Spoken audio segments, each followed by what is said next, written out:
A lowly utility worker is called to the future by a mysterious radio signal. He must leave his dying wife to embark on a journey that will force him to face his deepest fears in an attempt to change the fabric of reality and save humankind from its greatest environmental crisis. This sci-fi movie gonna blow your mind.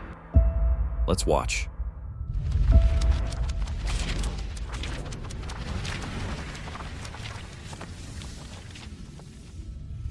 The storyline unfolds in the year 2067, portraying a world irreversibly devastated by climate change. All plant life has perished, leading to a drastic reduction in atmospheric oxygen. To survive, people must purchase artificial oxygen, as a staggering 99% of the world plunges into darkness, and individuals succumb to suffocation.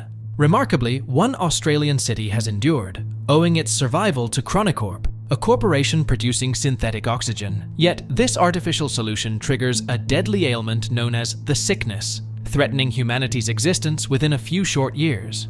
Ethan White, a resident of the surviving city, toils alongside his friend Jude as mechanics at Chronicorp. The corporation tirelessly works to discover a cure for the sickness and avert global catastrophe. Ethan's wife, Xanthi, grapples with the sickness, compelling Ethan to work tirelessly, day and night, to procure better oxygen for her. One day, as Ethan and Jude perform their duties in a tunnel, they are summoned by Regina Jackson, Chronicorp's Chief Technology Officer of Particle Research. In her office, Regina reveals herself and discloses a grim reality. Humanity faces extinction within a few years unless conditions change. Astonishingly, she declares Ethan as the sole individual capable of saving everyone and humanity as a whole. Ethan, skeptical and unconvinced, is urged by Regina to visit their lab. The lab, equipped with colossal machinery, is manned by Dr. Billy Mitchell, who introduces himself and briefly examines Ethan's wrist device. They elucidate that Ethan's father, Dr. Richard White, initiated the project 2 decades ago. The towering machine before them, named the Chronicle,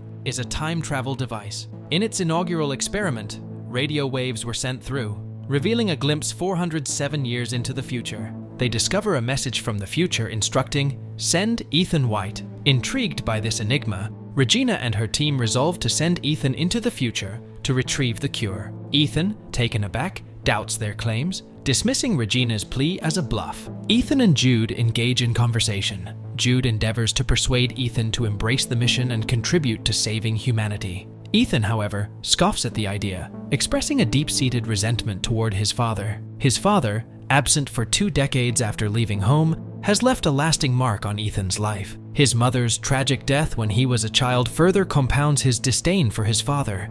Ethan recalls his 8th birthday when his father gifted him a mysterious box. The box, when opened, affixed a device to his wrist, an enduring but mysterious connection to his father's past endeavors. Eventually, Ethan shares the day's events with Xanthi, who also urges him to embark on the journey into the future. The next morning, Ethan inscribes a heartfelt message, "I will find my way back to you," leaving it beside Xanthi. He then returns to Regina's office, expressing his condition. If he discovers only one cure, it must first go to Xanthi. Regina agrees and escorts him back to the lab. Dr. Mitchell presents the protective suit Ethan must wear before entering the time travel machine. As the mission details unfold, Ethan realizes the lack of a concrete plan. They have no insight into what he will encounter at the destination. Despite this uncertainty, they equip him with an AI device named Archie, which monitors his vitals and aids in navigation. With a leap of faith, they propel him into the machine, hurtling through time at a rapid pace.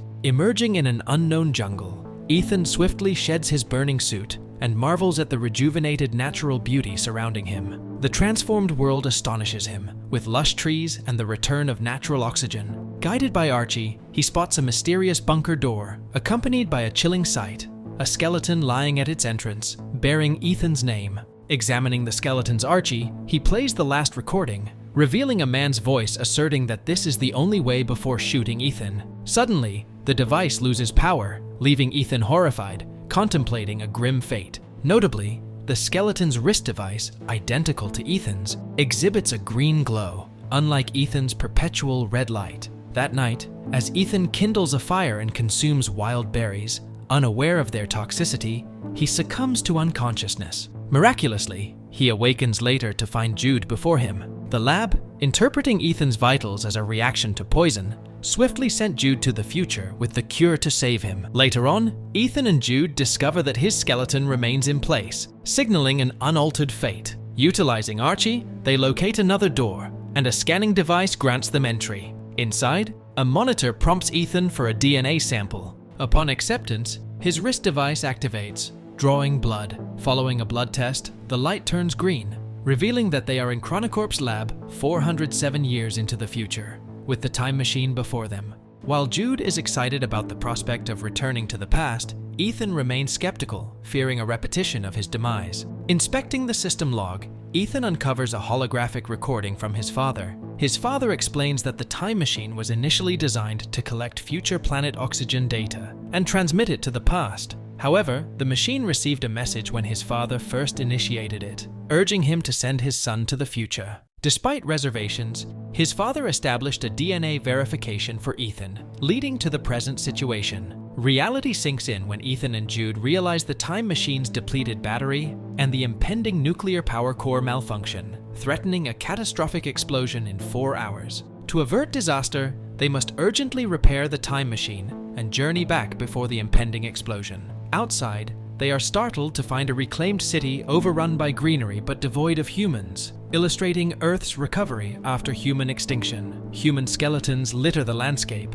and Ethan's despair deepens when he discovers his wife's remains. Jude urges Ethan to return to the past, as the cure for the sickness appears absent even in the future. Suspicious of Jude's motives, Ethan plays the recording on the rusty Archie. Recognizing Jude's voice and realizing Jude was the one who shot him, Ethan decides to prioritize the mission. Together, they successfully repair the power core and hastily return to the lab, striving against the looming deadline. Despite this advancement, Ethan discovers that his body remains behind a door in the same location, indicating no alterations to the future have occurred. To unravel the truth, Ethan extracts the battery from his current Archie and inserts it into the rusty one. This grants him access to another video, revealing an unsettling revelation. Ethan's future self is destined to be killed by Jude. Jude, admitting there's no hope of altering the future, claims he's protecting Ethan. Skeptical, Ethan confines his brother to a room and delves into his father's holographic log from the day of his demise. He uncovers a conversation between Chronicorp's CTO, Regina Jackson, and his father. The revelation discloses that Ethan's father aimed to use the time machine to save humanity by finding a cure. An operational link from both sides is essential. Frustrated by Regina's intentions, Ethan's father locks the time machine and designates Ethan's DNA as the verification key. In a fit of anger at this act, Regina kills Ethan's father and instructs Jude to eliminate Ethan's mother, tasking him with becoming Ethan's guardian. The revelation leaves Ethan in shock. Jude, whom he considered a brother, is the one responsible for his mother's death and is poised to kill him. Furthermore, he realizes he had misunderstood his father, who did not deliberately abandon the family. In light of Regina's desire to bring a select few into the future, Ethan attempts to shut down the time machine. However, Jude intervenes, disclosing that he's been tasked by Regina to ensure Ethan is sent into the future. However, the emotional bond forged with Jude over the years overwhelms him as he witnesses the distress of his brother-like friend. Riddled with guilt, Jude chooses a different path. Instead of taking Ethan's life, he tragically ends his own. Staring into the monitor, Ethan unearths the very first message inscribed by his father. He deduces that the directive, "Send Ethan White," originated from his future self. Coding the message anew, he dispatches it into the past, accompanied by various other elements. Simultaneously, in the laboratory of the year 2067, the CTO and a group of privileged individuals anticipate the activation of the time machine. To their astonishment, the machine returns not only with hundreds of extinct plants, but also a recording depicting the murder of Ethan's father. Ethan, taking decisive action, destroys the time machine. Ultimately, the CTO faces arrest for the murder. Ethan, in a gesture of connection, dispatches a flower to his wife, conveying the significance of his choice. Although Ethan remains in the future world alone, he undertakes the task of laying Jude to rest and extending forgiveness. A butterfly captures his attention, guiding him back to the same entrance where he rejoices at the absence of his future self's remains. Venturing outside, he witnesses a futuristic, eco-friendly city. Here you will get mind-blowing movies every time. Show your support by subscribing and check out the videos on your screen.